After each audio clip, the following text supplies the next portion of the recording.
we took a poll among professional teachers of philosophy on the question, who is the most important living philosopher, it's not at all obvious, to me at least, who would get the most votes. But we can be fairly sure about some of the names that would be in the top half dozen. Quine, Popper, Jean-Paul Sartre, Chomsky probably, though strictly speaking he's not exactly a philosopher. Well, the first of those names, and one on which I'd lay pretty short odds, is that of Willard van Orman Quine, one of the professors of philosophy at Harvard. Quine was born in 1908 and is still highly productive, so he's had a long career, and it's by no means over yet. He's published innumerable articles and over a dozen books, the best known of which are From a Logical Point of View, published in 1953, and Word and Object, published in 1960. First and foremost, he's a logician, and the original contributions to the subject which made him famous are for the most part highly technical and not really accessible to the layman, though they always had their ultimate roots in problems fundamental to philosophy. However, in the latter part of his career, he's become more overtly interested in philosophy in a more general sense. And I thought it would be uniquely valuable in this program to have a philosopher at the very summit of world reputation talking about the basics of philosophy and of his own activity. Professor Quine, what do you regard as the central task or tasks of philosophy? I think of philosophy as concerned with our knowledge of the world and the nature of the world. I think of philosophy as attempting to round out the system of the world, as Newton put it. There have been philosophers who have thought of philosophy as somehow separate from science and as providing a firm basis on which to build science. But this I consider an empty dream. Science, much of science, is firmer than philosophy is or can even perhaps aspire to be. I think of philosophy as continuous with science, even as a part of science. Well, if it's continuous with science and even part of science, how does it differ from the rest of science?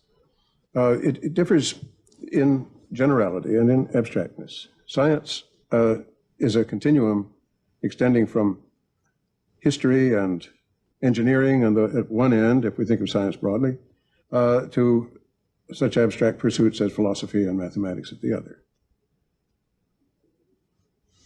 Philosophy considers the question of the nature of cause, for instance, where physics contents itself with finding causal relations between specific sorts of events, biology between other sorts of events. Again, whereas the zoologist will tell us that there are wombats, and the physicist will tell us that there are electrons, the mathematicians will tell us there are no interprime numbers, the philosopher is interested rather in what sorts of things there are altogether. It's in these ways that philosophy is more abstract in general. In other words, the philosopher is investigating what constitutes the connective tissue of everyone's thought, including other people's thought, so that the physicist is trying to find out whether or not A causes B, but the philosopher is saying, but what does it mean to say that anything causes anything? Good. The physicist is trying to find out, say, what particular subatomic particles there are. And the philosopher says, but what does it mean to say of anything that it exists? Yes. It's at this level of complete generality that the philosopher's investigations occur. Is Exactly. that right? Yes. Now, do you include in this, or do you exclude from it, the age-old questions of how the world got here in the first place, or how life began? I exclude these from philosophy. How the world began is a problem for the physicist and astronomer, and of course there have been conjectures from that quarter. How life began is a problem for the biologist, on which he's made notable progress in recent years. Why the world began, why life began, on the other hand, I think are pseudo-questions, because I can't imagine what an answer would look like. And you think that because there's no conceivable answer to these questions, they are, so to speak, meaningless questions? Yes. Yes. So in other words, you regard the central tasks of philosophy as the analysis and elucidation of concepts that are central to various fields of human activity, and also, in particular, notions like what it is for something to be a cause of something else, what it is for something to exist, what it is for something to be, shall we say, a scientific law, the most general notions that are, as it were, the connecting tissue of thought and that we have to use and have to employ in the specific activities that people like scientists, or it could even be politicians, lawyers, and so on, are engaged in. Is that a correct way of putting your view? Yes, I would agree with that. Do you think that the main or the most important questions that philosophers have to deal with can be grouped under any particular headings? There are two headings, which I think provide an important classification to begin with. There are the ontological questions, as they might be called. Well, I think you'll need to explain that term. These would be questions as to what there is, yes. The general questions as to what sorts of things there are, as well as the question what it means to exist, what it means to exist, for there to be something. And the other classification, the other class would be, might be called the predicated questions, questions as to what sorts of things can meaningfully be asked about what there is. In other words, you've got two enormous spheres of questioning here, one about what there is, and the other about what we can know about what there is, or what we can say about what there is. Now, and epistemology would be included in the latter. Yes. Now, I think since you've made this distinction, for clarity's sake in our discussion, we ought to cling to it a little, and I think we'll take these two areas one at a time, and we'll take your first one first, the whole group of questions about what there is, what exists, or as you say, what is called ontology by philosophers. Although there are innumerable theories about this, I think it's fair to say that throughout the history of the subject, there have been two broad opposing views in the matter of ontology, between what you might very roughly call materialists and what you might call idealists. I mean, although there are innumerable different versions of both doctrines, you do have on the one hand a view that reality consists of matter, or material objects, in space and time, which exist independently of anyone's or anything's experience of them. And on the other hand, you have a view of reality as consisting ultimately in spirits, or minds, or as existing in the mind of God, or as being put together in our minds. Now, can I put very crudely the $64 question to you and ask you which side you're on? I'm on the materialist side. You're the materialist, yes. I hold that physical objects are real and exist externally and independently of us. I don't hold that there are only these physical objects. There are also abstract objects, objects of mathematics that seem to be needed to fill out the system of the world. But I don't recognize the existence of minds, of mental entities, in any sense other than as attributes or activities on the part of physical objects, mainly persons. Now, that must mean then that you not only reject idealism, it must also mean that you reject dualism. I mean, one might describe dualism as almost the common sense view. I think throughout human history, most human beings have taken the view that reality consists ultimately of entities of two categorially different kinds, minds and bodies. And as far as we know, in all civilizations, past and present, most people seem to have thought this, that there were bodies and that there were minds, and that these were two fundamentally different kinds of thing. Now, that's what is meant by the term dualism. Now, you must reject this view if you don't believe in the existence of minds. It's true, I do reject the view. The dualistic view presents problems, creates problems which are neither soluble nor, it seems to me, necessary. It's clear that an individual's decisions will affect his movements, will determine his movements in many cases, and his movements in turn will have consequences in the movements of other physical objects. At the same time, the natural scientists, the physicists, insist on a closed system, there being physical causes, physical explanations in principle for the physical events. They allow no place for the incursion of influences from outside the physical world. Given all this, it would seem then that a person's decisions must themselves be activity on the part of a physical object. The alternative of rejecting this basic principle of physical science to the effect that every change is, that there's no change without a change in the distribution of microphysical properties over space-time, over space. That alternative I find uncongenial because the successes in natural science have been such that we must take their presuppositions very seriously.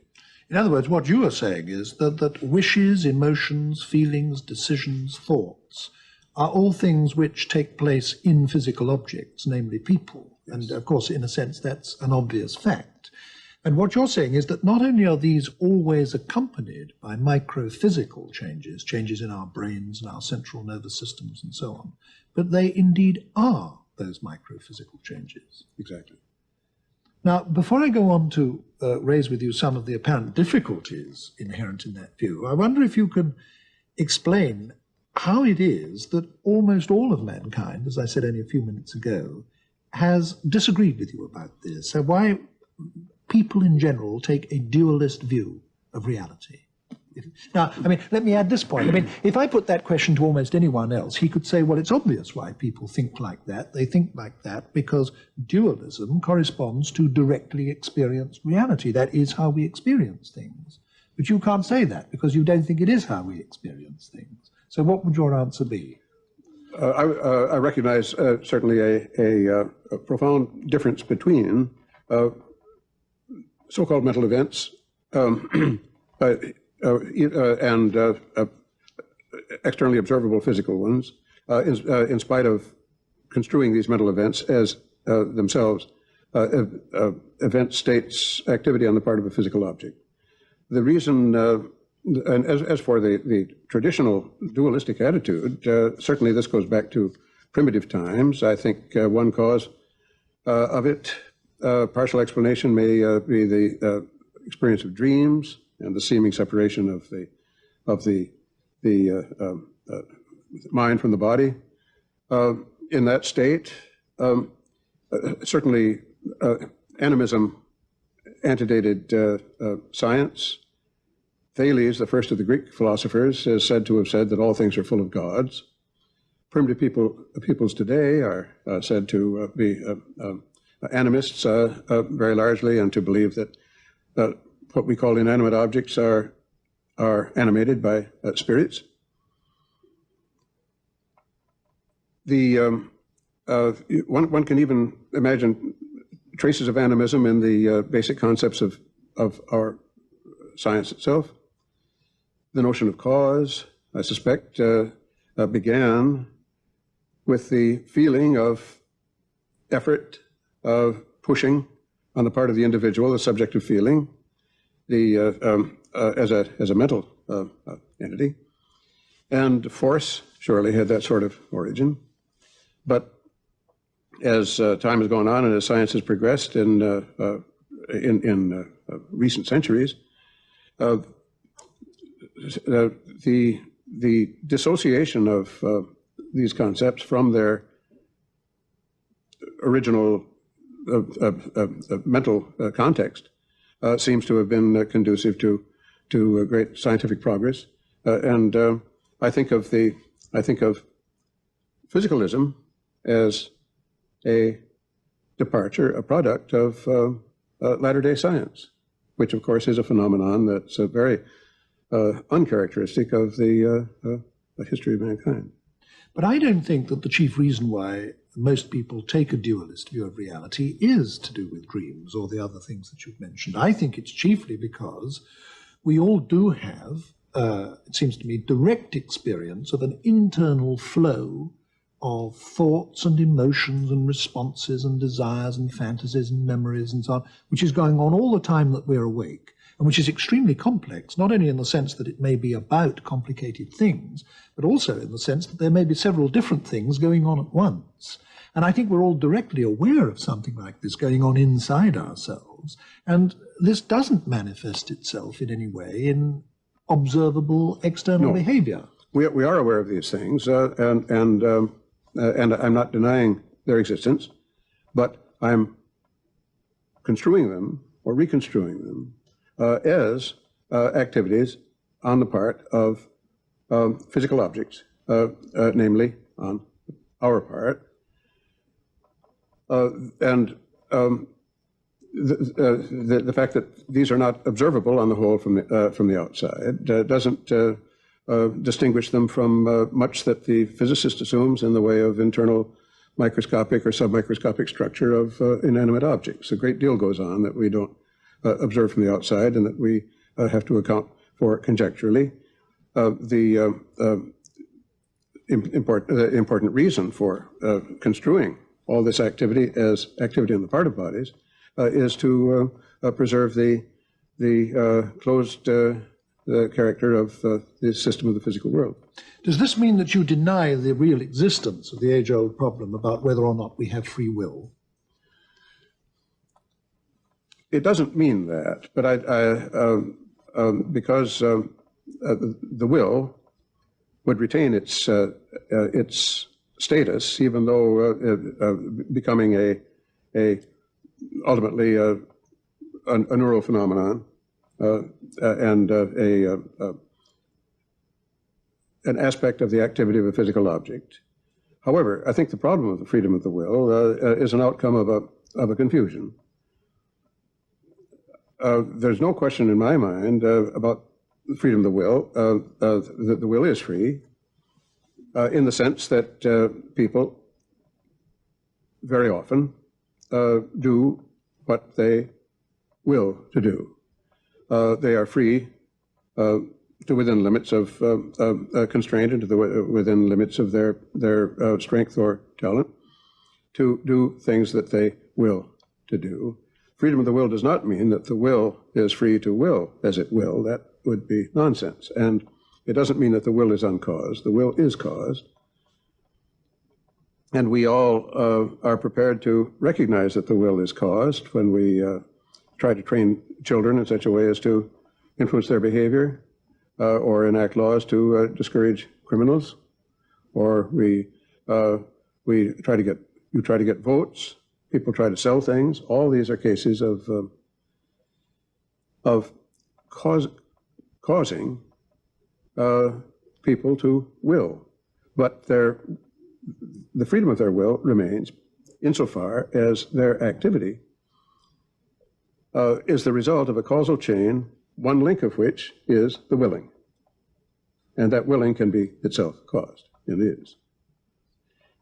Given that you hold these views, how do you see the traditional body-mind problem? I mean, let me just remind viewers of what that is. I mean, I've said earlier that most people seem to take a dualist view of reality, the view that everything in the universe consists ultimately of either minds or bodies, that there are both kinds of entity. And that has given rise to a traditional problem, which no one has ever come up with a thoroughly satisfactory solution to, and that is the question, how are these incorporeal, abstract, non-material minds able to actually move and push about the material bodies? Now, it's clear that you, since you don't believe in the existence of minds as independently of bodies, the problem does not present itself to you in that form. Do you, given your views, do you simply bypass the mind-body problem totally? No. As you say, the body-mind problem doesn't exist in that form for me. There's no longer that problem of interaction, and in fact, it's in order to eliminate the problem in that form that I opt for physicalism. However, the problem then arises. How are we to talk about all these ordinarily so-called mental events and mental activity, this flux of experience, if we're not recognizing minds, not recognizing mental entities? It's no good trying to paraphrase all this into neurological terms, because it would take too much in the way of detailed understanding of the mechanism of the nervous system. Now, there's a as a first step, a quick, easy solution to that, one may simply keep the mentalistic terminology, but regard all these terms as terms applicable to bodies and to the activity of bodies. This is easy, this is too easy in a way, because there's another point about the, in favor of the physicalistic attitude, which I haven't touched on up to now, namely the advantage of intersubjectivity, objectivity. The data are not introspective data. The data are shared, or can be shared by other observers. It's because of this, in large part at least, that that the natural sciences have been so successful. Now, and introspective psychology has not been comparably successful. Well, now, if we simply take over all the conceptual apparatus of introspective psychology and mentalism, and simply try to excuse it by saying all these attributes or activities of bodies, we're no longer getting the benefit of the intersubjectivity of natural science. However, there's a way of coping with this difficulty, and it is behaviorism, in the sense in which I think behaviorism is important and valuable. I think its role, the role of behaviorism, is the legitimation of mentalistic terms without having to go through the indirect and in fact impracticable channel of neurology.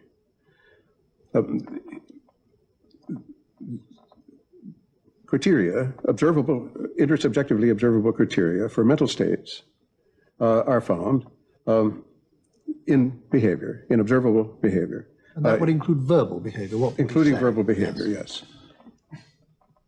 And insofar as such criteria are available, we do have the benefits of natural science after all, and this is without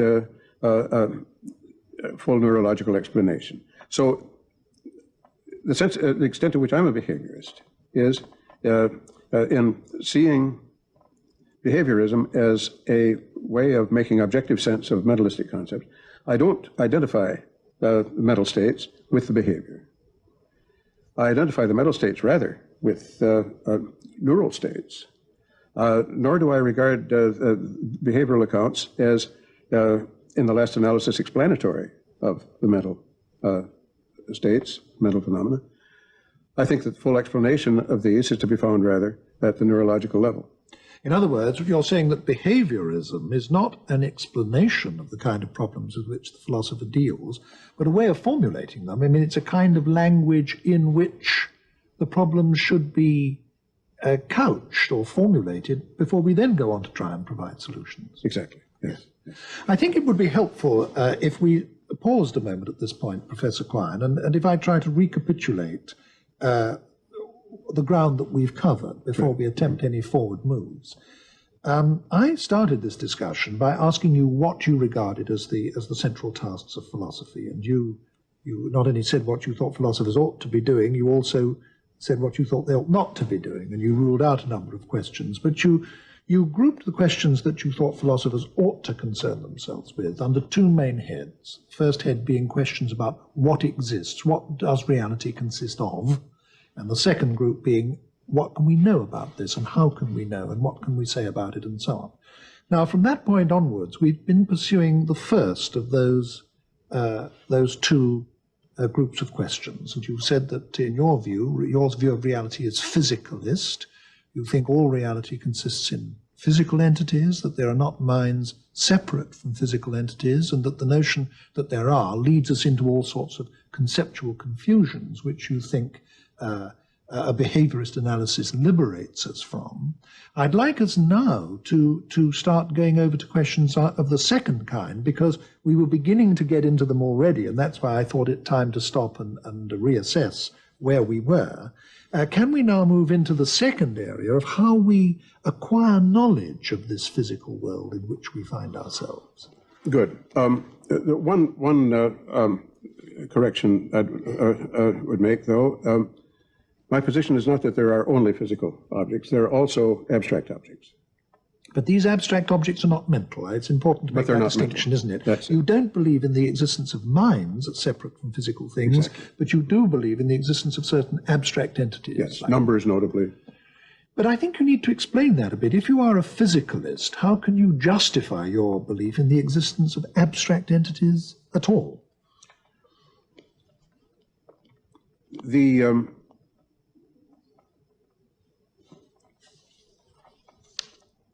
status of sets or classes and numbers and functions, I think from the, again, not from the point of view of the predicative side of philosophy, is not basically different from the status of hypothetical entities such as elementary particles in physics. In both cases, it's a matter of framing hypotheses which imply our past observations, which imply future observations under specifiable conditions, which would then serve to corroborate or refute these hypotheses. And these general hypotheses contain reference not only to the ordinary observable objects, but also to many auxiliary objects, we might say, in the way of unobservable physical particles, and also in the way of numbers and functions, because these come into the formulations, into the hypotheses of a quantitative kind, and even classes or sets. The biologist speaks of genera and species of organisms, and all these entities are furniture of the world, posited on an equal footing in our system of the world. Well, you say on an equal footing, but it does seem to me that there is a very important difference between the sense in which subatomic particles are unobservable and the sense in which, say, numbers are unobservable. And subatomic particles are bits of stuff, but it just so happens, perhaps because of the accident of our optical apparatus, that they're bits of stuff which are too small for us to see. But if we had microscopic eyes or supermicroscopic eyes, perhaps we could see them. And if we had different kinds of fingers, we could pick them up. I mean, they are bits of material. But numbers aren't bits of material, however small, are they? I mean, they are, as it were, abstract through and through. There is nothing but abstraction to them. It's true that there's this discontinuity, but the continuity of ordinary observable objects with the elementary particles is rather more tenuous than had once been supposed, because an elementary particle is too small, for instance, even in principle, to be detected by light, because it's smaller than any wavelength. Furthermore, the behavior of the elementary particles is basically unlike that of larger bodies, so much so that it's, I think, only by courtesy that they're called material. The indeterminacy with respect to whether two segments of paths of an electron are segments of path of the same electron or two different ones. Indeterminacies of position, the antithesis between wave and corpuscle as in the interpretation of light, and other anomalies, something called the Bose-Einstein statistic, all suggest that the analogy of body is an analogy that was useful for extrapolation up to a point, but then the reshuffling, the evolution of hypotheses in the light of further experimentation and further refutations have finally carried us to the point where where the continuity is no longer so evident. I would like to leave that particular point there, Professor Quine, because I want to step back 3 paces in our discussion and take up something which strikes me as being of very much more general interest that we were talking about a moment ago, and then we got slightly sidetracked, and I think it was partly my fault that we did. I want to go back to the point where you were saying, or suggesting anyway, that the adoption of a physicalist approach to reality, or a behaviorist analysis, a behaviorist way of formulating problems, has the effect of liberating you from the spell of certain entrenched ways of looking at things, which, though they may be part of common sense, are nevertheless mistaken. Now, that's the point I want to take you up at.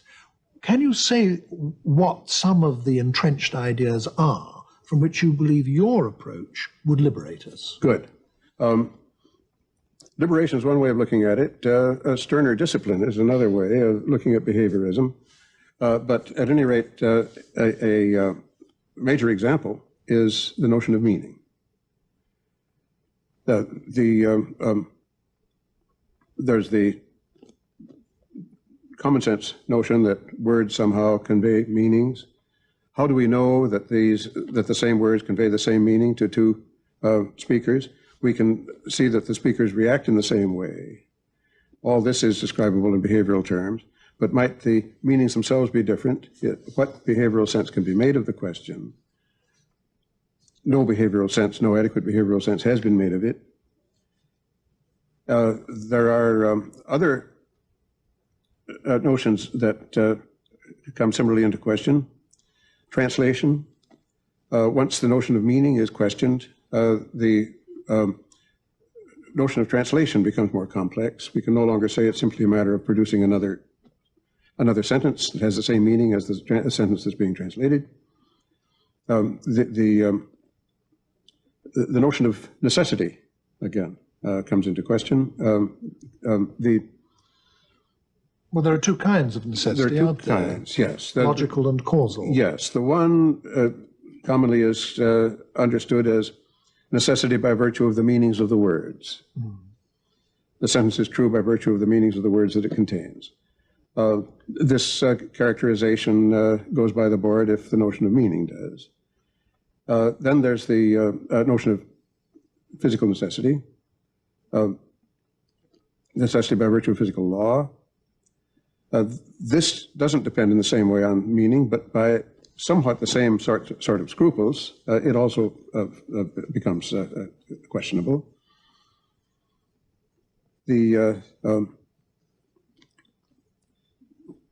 It's not clear that there's not clear to me that there's a difference between a general truth, truth in the form of a general proposition, general statement, which just happens to be true, and one that is a law. The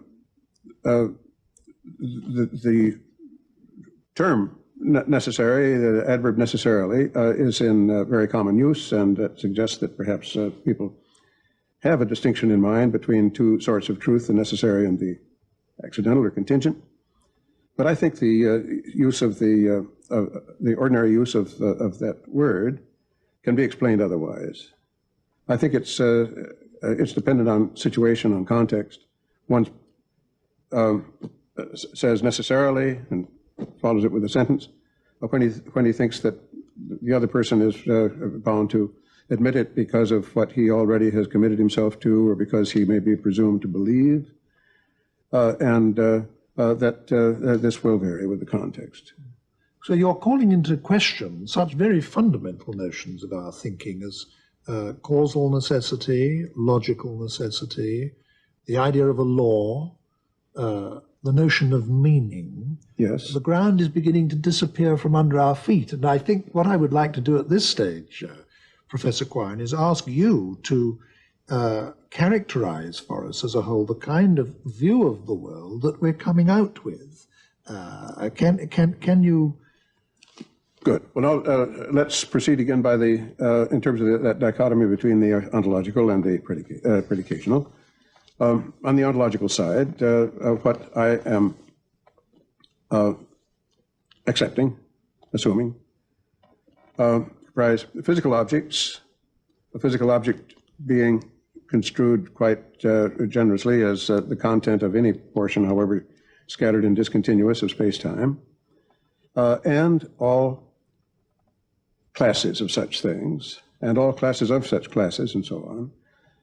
And mathematicians have have discovered over the past century how all talk of numbers and functions and all other mathematical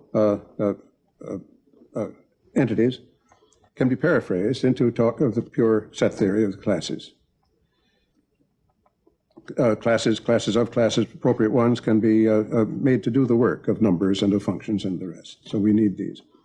On the other hand, these are abstract objects that I accept. There are others that I would reject. Properties, I would reject, because there's the question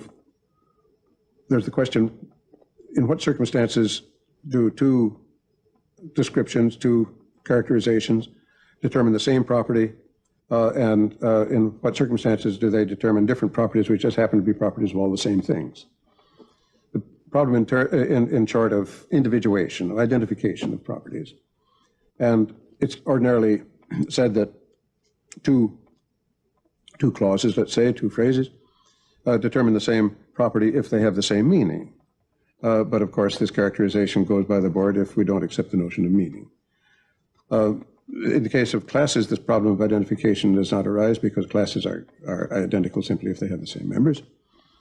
Properties, I'm persuaded, are dispensable in science. It's not clear how to dispense with the classes. So this would be my tentative ontology, and I would regard it as part of science and subject to the fallibility of the rest of science, namely the individuals and the hierarchy of classes and classes of classes and so on built upon them, the individuals being physical objects. On the predicative side, my view is, I think, mainly rather negative. It's one of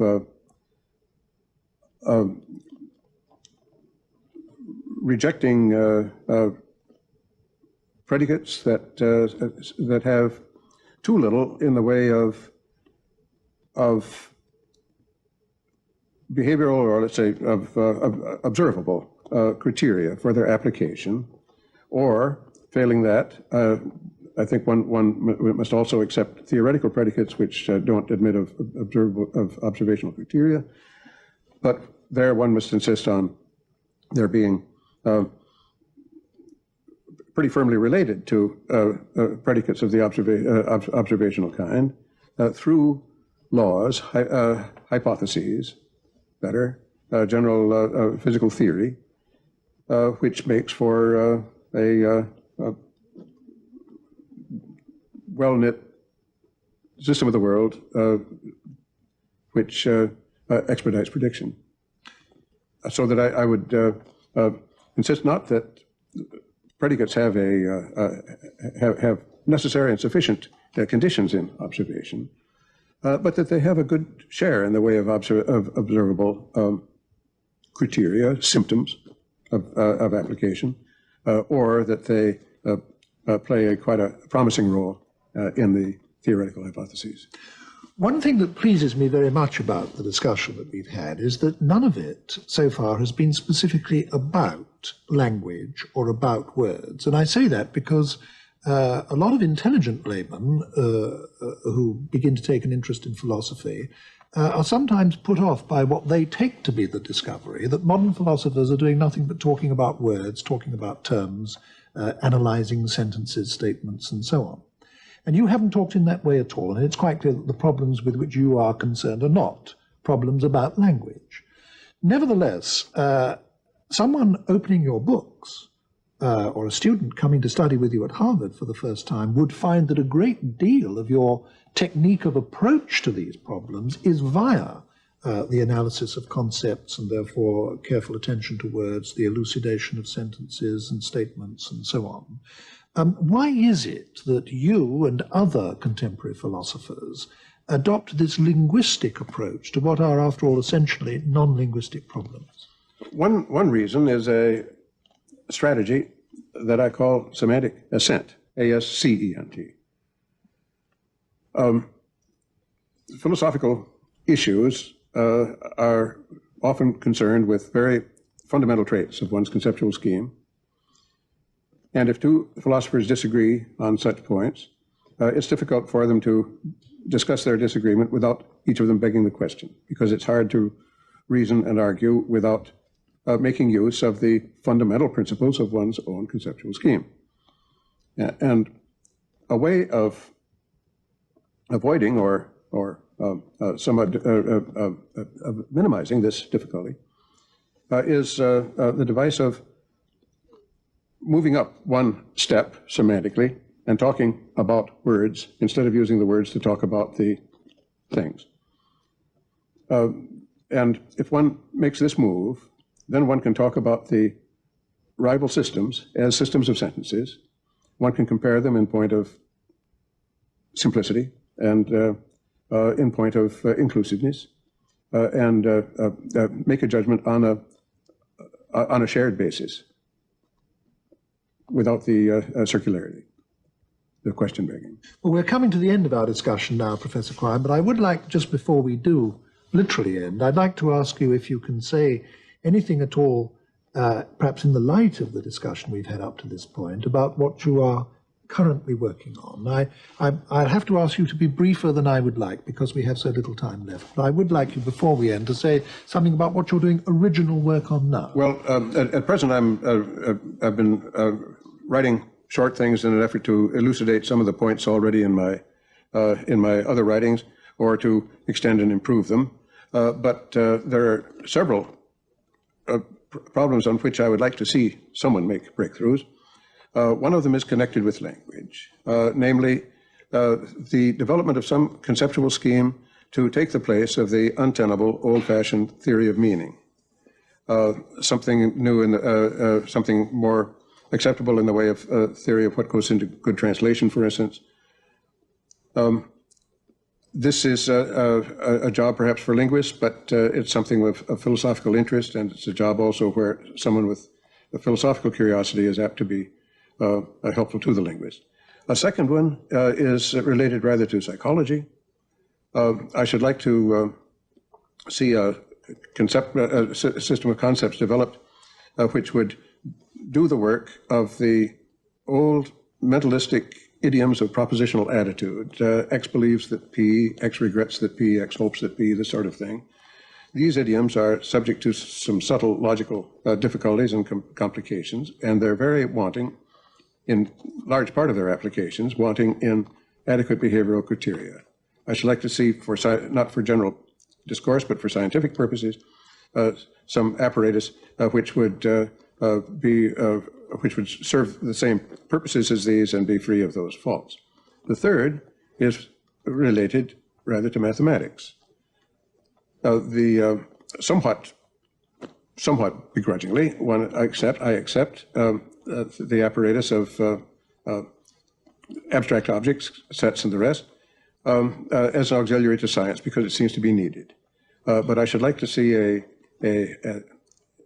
a minimum basis, an economical basis, and a very clearly intelligible basis for set theory, which was adequate, just barely adequate, to so much mathematics as is needed in natural science. And it might be that if this were developed, it would, among other things, give us a more intuitive understanding of the so-called paradoxes, the antinomies of set theory and their solutions, such things as Russell's paradox, which are familiar to some of our viewers, I'm sure, and not to all, so that might be a good place to stop. Well, we will have to stop. Thank you very much, Professor Quine.